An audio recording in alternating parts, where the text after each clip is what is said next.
La crisis de los misiles en Cuba es como se denomina al conflicto entre los Estados Unidos, la Unión Soviética y Cuba en octubre de 1962, generado a raíz del descubrimiento por parte de Estados Unidos de bases de misiles nucleares soviéticos en territorio cubano.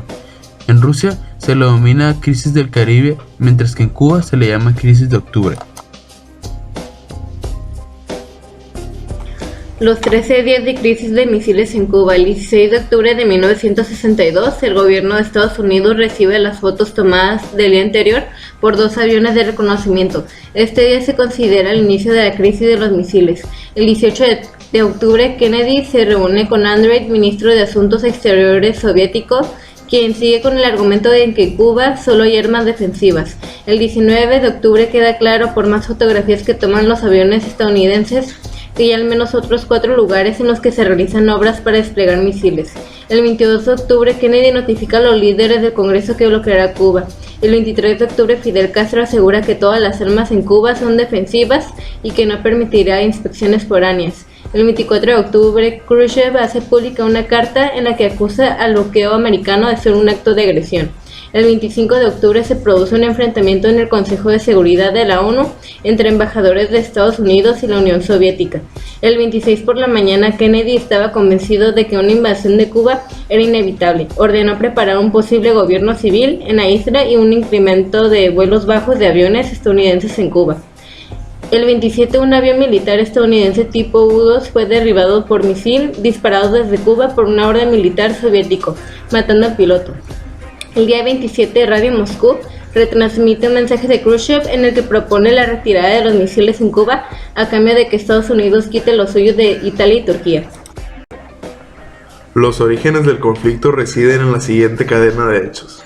Desde 1959, la Revolución cubana impulsa varias medidas de carácter popular, algunas de las cuales, como la ley de la reforma agraria, afectaron intereses norteamericanos en la isla. La derrota sufrida por la administración de Kennedy en el intento de invadir la República de Cuba utilizando un desembarco de mercenarios por Bahía de Cochinos. Como respuesta al fracaso de Bahía de Cochinos, Estados Unidos pone en marcha la Operación Mangosta.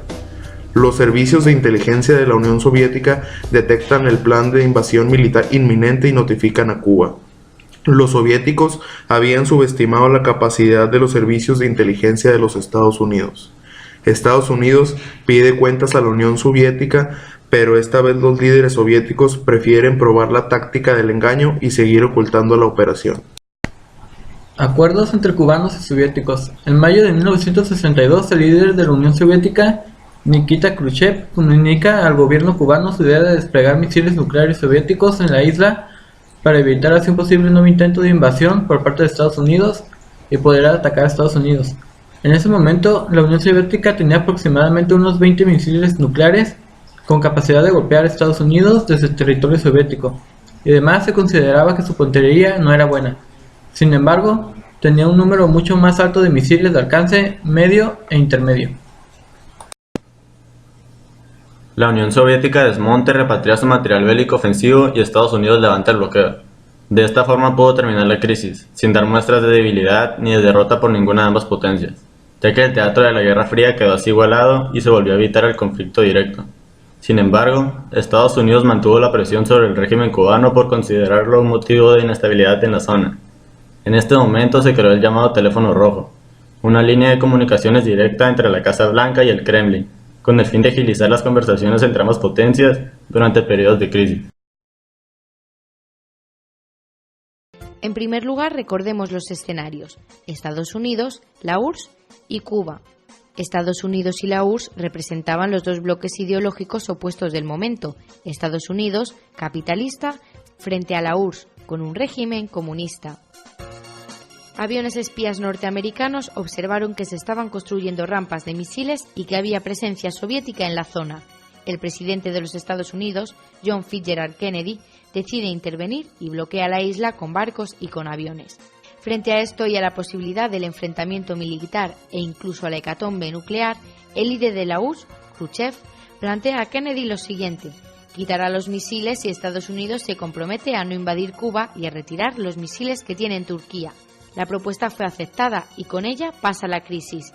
Además, se mejoran las comunicaciones en los bloques y se llega a crear una línea de comunicación directa entre la Casa Blanca y el Kremlin, el llamado teléfono rojo.